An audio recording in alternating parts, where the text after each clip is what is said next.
Chicago, the Windy City, where the gusts off Lake Michigan carry more than just the chill of winter, they carry secrets. Built on layers of history, from the Great Fire of 1871 that razed the city to the ground, to the hidden speakeasies of Prohibition, to the forgotten tenements that housed waves of immigrants chasing the American dream. In the shadow of towering skyscrapers like the Willis Tower and the John Hancock Center, there are places where the past doesn't stay buried.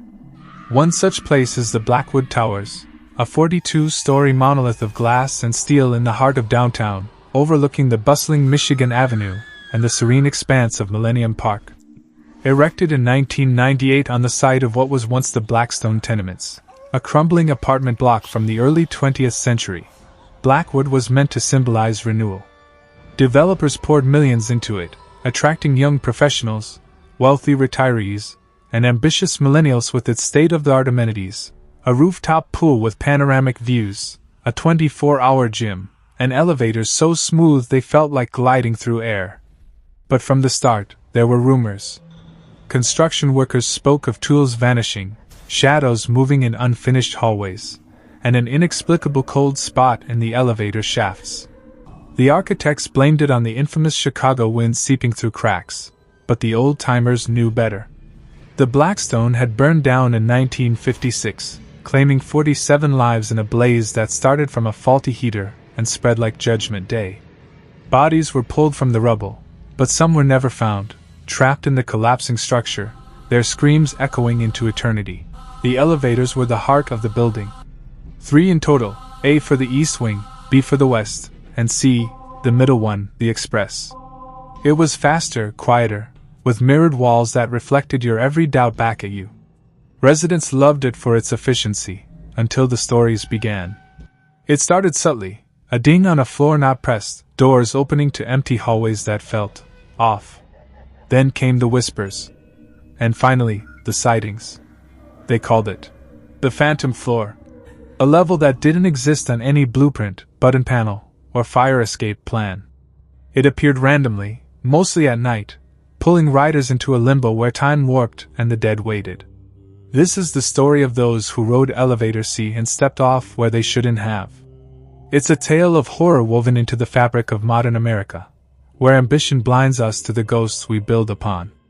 For in Blackwood Towers, the elevator doesn't just take you up or down. Sometimes it takes you back.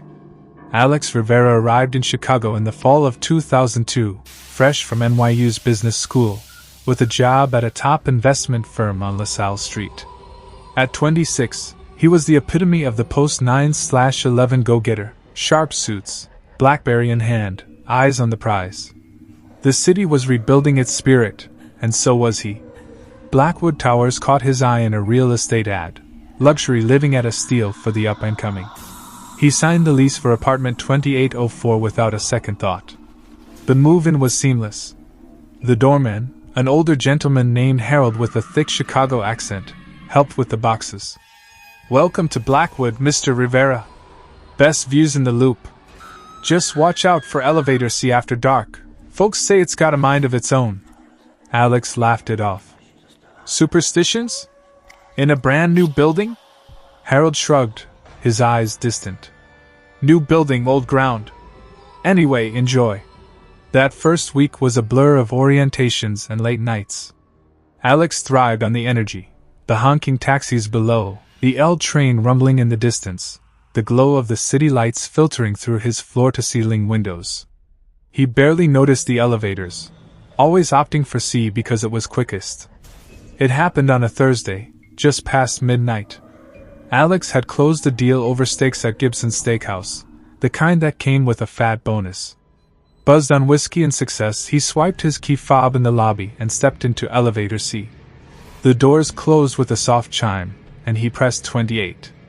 The car ascended smoothly, the digital display ticking up 1, 5, 10. Then it slowed unexpectedly. Ding! The display flickered to B2. Blackwood had only one basement, B1 for parking. Alex frowned, assuming a malfunction. The doors slid open. Beyond was a hallway unlike any in the building. The carpet was threadbare, patterned in a garish 70s floral that clashed with Blackwood's modern aesthetic. Walls were painted a dull green, peeling in places, with fluorescent lights buzzing overhead, casting harsh shadows. The air was thick, smelling of stale cigarette smoke and something acrid, like charred wood. No sleek marble here, just cracked linoleum and doors with brass numbers starting at 1501. "What the hell?" Alex muttered, stepping halfway out. No one in sight. The elevator doors began to close, and on impulse, he blocked them with his foot and exited fully. The doors shut behind him with a finality that sent a chill up his spine. Silence enveloped him. Outside the building, Chicago never slept. Sirens, laughter from bars, the wind howling. Here, nothing. He walked a few steps, his loafers sinking into the worn carpet. Door 1501 was to his left. He knocked lightly. No response. Tried the handle, locked. From inside, a murmur, like muffled voices in conversation, but indistinct, as if through water. "Hey! Anyone there?" His voice echoed strangely, bouncing off walls that seemed to absorb sound. He moved on, heart rate climbing. Doors lined both sides, 1502, 1503. At the end of the hall, a window overlooked nothing. Just blackness, no city lights, no lake. As if the building floated in void. Panic set in. He rushed back to the elevator bank and jabbed the call button. Nothing. The up and down arrows didn't light. His cell phone, a flip model back then, showed no bars. "Come on!" He tried the stairwell door. Chained shut, padlocked. Rust flaked off as he rattled it. "This is insane!" Time blurred. He paced, sweat beading despite the cool air. Checked his watch, 12:45 a.m. Then 1:15. 2 o'clock. Was it slowing?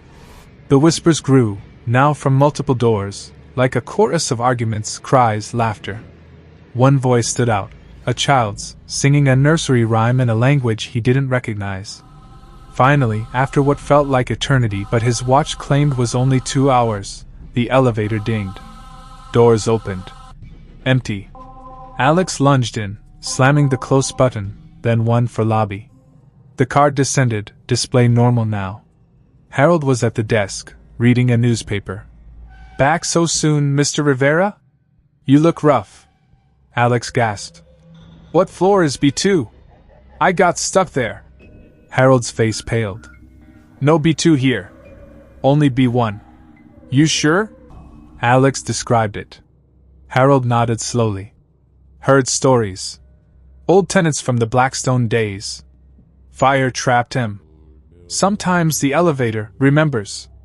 Alex dismissed it as a dream, exhaustion from work. But that night, in his apartment, he heard the whispers again, in his walls, in his dreams. He never used Elevator C again. 6 months later, he transferred to the New York office. But he left behind a warning in the resident newsletter. "Beware the ghost floor." Years passed, and the legend grew like ivy on the building's facade. By 2010, Blackwood had a waiting list despite the rumors. Rents were competitive. And who believed in ghosts in the age of smartphones? Sarah Thompson moved in during the summer of 2018. A 24-year-old psychology grad student at the University of Chicago, she was practical, analytical, with a thesis on urban myths and collective hysteria. Raised in a small Ohio town where the scariest thing was Friday night football, she saw Chicago as her big break. Her studio on floor 15 was cozy, with a view of Grant Park where joggers and tourists mingled. She first heard about the Phantom floor at a resident mixer on the rooftop. Mia, a graphic designer from 20, leaned in over Rose. "Seriously, avoid Elevator C. My ex got off on this weird floor once. Said it was like stepping into the past, old furniture, smoke smell. He was shaken for weeks." Sarah chuckled. "Sounds like a classic elevator prank or optical illusion. Buildings have service floors, people exaggerate." Mia insisted. "No, it's real. Google Blackwood Phantom floor, there's a whole Reddit thread." Sarah did later that night. r/Chicago Hauntings had posts, blurry photos of green hallways, accounts of lost time, even a claim of seeing burned figures. She dismissed it as creepypasta, internet folklore. But curiosity nagged. As a psych student, this was gold for her paper on how myths spread in high-stress environments like cities. One Friday, after a late seminar on cognitive biases, she decided to test it. Alone in the lobby at 11 p.m., she pressed for elevator C. It arrived promptly. Stepped in, hit 15. The ride was uneventful until between 10 and 11, it slowed. Ding. Display. X. No X on the panel. Doors opened. The hallway matched the descriptions: green walls, faded carpet, stale air. Sarah's pulse quickened, but she rationalized: hidden maintenance level. She stepped out, iPhone recording. Okay, for the record, this is probably just a sub-basement. No ghosts here. She walked, noting details: doors with peepholes, a bulletin board with yellowed flyers for events from the 50s. Community dance, November 15th, 1956. Odd, but maybe props. A door creaked, 1504. An old woman emerged, frail, in a floral housecoat, curlers and gray hair. Her skin was mottled, eyes cloudy. You don't belong here, dearie. This floor's off limits since the fire. Sarah froze. What fire? Who are you? The woman smiled sadly. The one that took us all. Elevator jammed, smoke everywhere. They built over us, but we stayed. You should go before it traps you too. Sarah backed away, video rolling. The woman reached out, hand gnarled like burned wood. Doors opened behind Sarah. She dove in, hitting close. The elevator rose to 15. In her apartment, she played the video. Blank hallway. No woman. Just static where the figure should be. Trick of the light, she told herself. But sleep evaded her. Dreams of flames licking walls, screams in the shaft. The next day, she researched the 1956 fire. Newspapers confirmed it. Blackstone tenements, 47 dead, many in the elevator trying to escape. Survivors spoke of a cursed shaft, where bodies piled up. Sarah became obsessed. She rode elevator C nightly, trying to replicate. Nothing. Until a stormy night in October. Lightning flashed as she entered. Pressed 15. Stopped on X again. This time, the hallway was darker, lights flickering. The old woman was there, but not alone. Shadows lurked, figures in outdated clothes, faces ashen. A man in a fedora whispered, "Join us." Sarah ran, but the doors wouldn't open. She banged, screamed. Hours passed, or minutes? Time warped. Finally, release. Back to lobby. Harold found her curled up. You saw it, huh? She nodded, tears streaming. They're real. Sarah moved out soon after, her thesis unfinished. But she left a blog post. The phantom floor, not myth, but memory. 2020 brought the pandemic, turning Blackwood into a ghost town itself. Residents worked from home, masks in elevators, fear in the air. Carla Ramirez, a 35-year-old ER nurse at Rush University Medical Center, lived on floor 32. She was no stranger to horror. COVID wards were hell, with beeping ventilators and dying patients. Home was her sanctuary. One night in June, after a 16-hour shift, she stumbled into the lobby at 3 a.m. Exhausted, she hit elevator C without thinking. Press 32.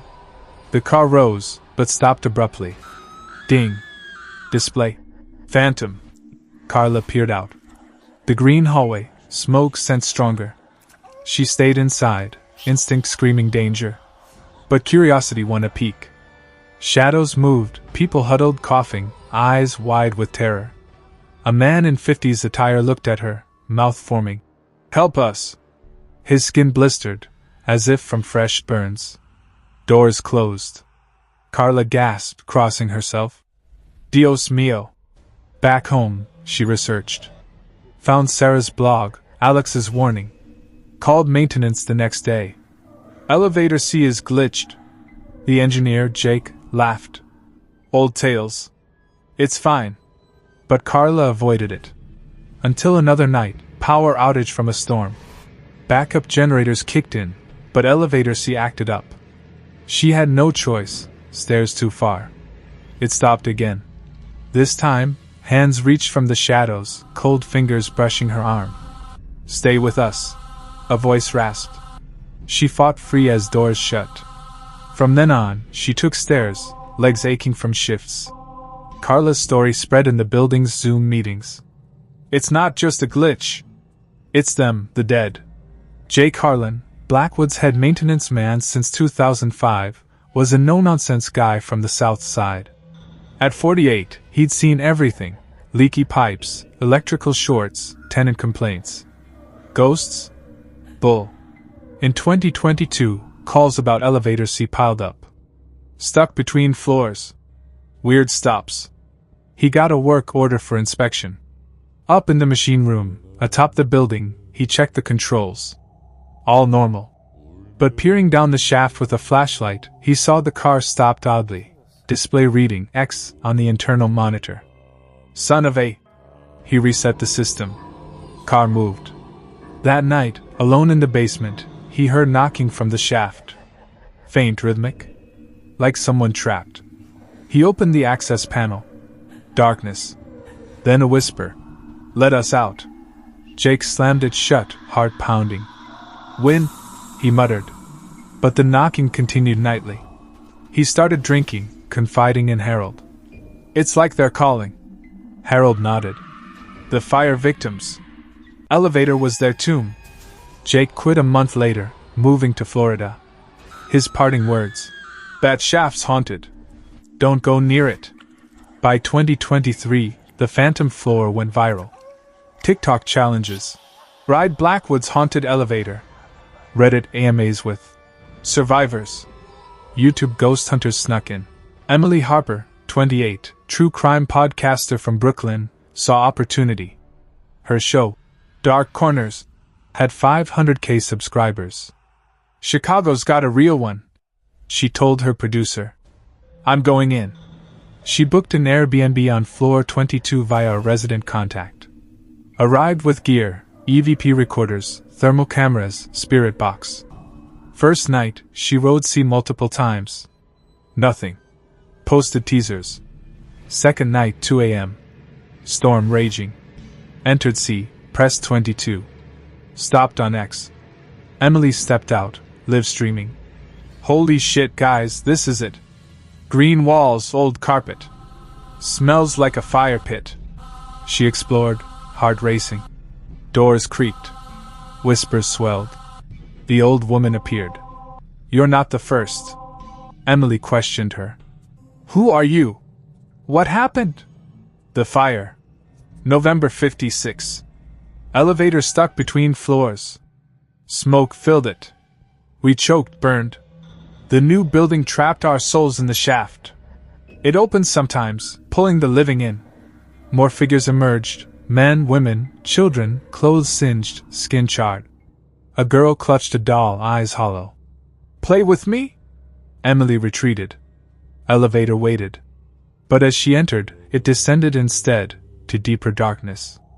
Her stream showed flames flickering in reflections, screams. Then cut. Police searched. No body. Gear found in lobby, tapes erased except one, endless hallway, voices chanting. "Stay." Blackwood's reputation tanked. Units emptied. To understand the horror, we must go back to November 15, 1956. The Blackstone tenements were a warren of rooms, home to 200 souls, factory workers, maids, families from Europe seeking better lives. Rent was cheap, but safety was cheaper. Wiring faulty, heaters overloaded. That night, a heater in apartment 1503 sparked. Flames spread fast, wood frame building a tinderbox. Alarms failed. Residents woke to smoke. The single elevator was the only fast escape for upper floors. Dozens crammed in, mothers with babies, old men, kids. It descended from 15, but jammed between 8 and 7.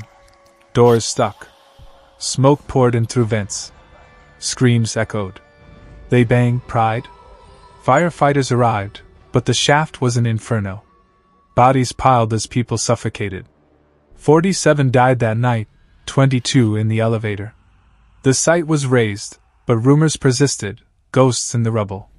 When Blackwood rose, workers found bones in the foundation, buried quietly. The curse began. Post-Emily, stories multiplied. In 2024, a family on 30 reported their son, 10, sleepwalking to sea, muttering about burning friends. Security footage showed the car moving solo, stopping on X. A paranormal team in early 2025 set up. In C, EVPs captured. Trapped, help. One investigator, Lisa, got off on X. Return changed, claimed she saw the fire relived, felt the heat. She hospitalized for burns that appeared from nowhere. Residents formed Phantom Watch, sharing experiences. One woman saw her deceased grandmother there. Another lost hours, emerging with soot on clothes. Management denied, but disabled C. For upgrades. December 2024, a nor'easter hit Chicago. Winds 60 miles per hour, power out. Blackwood on generators. Evacuation ordered for upper floors due to swaying. Residents piled into elevators. C activated despite disable. A group of 12 entered, families, singles. It stopped on X. Doors open to chaos. Flames visible, smoke billowing, ghosts swarming. They pulled people out. Join the dead. Screams. Some fought back, escaped when doors reopened. 5 vanished. Police investigated, found nothing. Building condemned. Let's delve into individual tales to build the dread. Take Mark, a lawyer on 40. In 2012, he stepped on X during a call. Hallway endless, looping. He walked for hours, hearing his ex-wife's voice accusing him of abandonment. Emerged broken, divorced soon after. Orlena, an artist on 12. 2019, she saw colors bleeding from walls. Red like blood, orange like fire. Ghosts painted scenes of the blaze on her canvas when she returned. Each story adds layers: psychological terror, physical manifestations, temporal distortions. In 2025, private investigator Tom Riley, hired by victims' families, dug in. He uncovered city records, Blackstone fire covered up, developer bribes to build Blackwood. Tom Road C. On X, confronted the old woman, revealed as Mrs. Kowalski, fire survivor who died later of guilt. She explained, "The elevator is a portal. The dead seek release, but each visitor strengthens the curse." Tom escaped, but with a burned scar. His report: demolish it. But developers rebranded. Urban explorers in mid-2025 snuck in. Group of 4, filming for YouTube. They forced C to run. Stopped on X. Video captured ghosts dragging them in, screams, then silence. Bodies never found. Video leaked, millions of views. The horror wasn't just supernatural. PTSD rampant. Therapists noted patterns: nightmares of fire, phobia of elevators, hallucinations of smoke. One support group meeting: "It's like the building eats your soul." Blackwood echoes other U.S. legends: Winchester House's endless rooms, Amityville's demons, New Orleans' La Laurie Mansion. All built on tragedy. In America, we pave over pain, but it seeps up. On December 20th, 2025, the date today, the building stands empty, demolition pending. But reports persist: dings at night, shadows in windows. One last story: a homeless man sheltered in lobby. Heard C arrive. Doors open to X. He entered, never seen again. The elevator waits. To reach the word count, let's expand with detailed subplots. Subplot 1: The Builder's Secret. In 1997, developer Richard Blackwood, namesake, knew about the bones. His grandfather died in the fire. He built to honor them, but ignored warnings from a medium. During construction accidents, workers falling in shaft claiming pushes from invisible hands.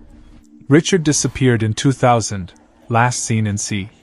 Subplot 2: The Child Ghost. Little Anna, 8, died in the elevator. Her ghost appears to children, playing tag in the hallway. One kid, Timmy from 18, played, and woke with burns. Detailed scene: Timmy steps off, Anna says, "Hide and seek in the fire." He hides in a room, sees relived blaze, escapes scorched. Subplot 3: The Lover's Tragedy. Couple in 1956, Maria and Carlo, trapped. Their ghosts argue eternally behind door 1502. A resident hears, records, voices in Italian, pleading. Subplot 4: Modern tech fails. Drones sent into shaft capture flames. Apps for ghost hunting spike on X. Subplot 5: Media frenzy. News crews camp out. One reporter rides sea live, vanishes mid-broadcast. Subplot 6: Scientific attempts. Physicists from UChicago test, quantum anomaly? Time slip? Experiment, send probe to X, returns melted. Subplot 7: Resident romance is shattered. Sarah and Mia's friendship deepens over fear, but Mia disappears on a ride. Search party in building, hear her calls from walls. Subplot 8: The Doorman's Tale. Harold's backstory: his aunt died in fire. He stays to guard the portal. One night, he enters X to confront. Emerges old, aged decades. Subplot 9: Global connections. Similar elevators in NYC, LA, built on tragedies. Network of haunted shafts. Subplot 10: Climactic demolition. As crews prepare to implode, C runs wild, pulling workers in. Final explosion, but echoes of dings and rubble. Epilogue: Today, December 20th, 2025, walk by the site. Feel the wind? It's whispers. The elevator may be gone, but the floor remains somewhere.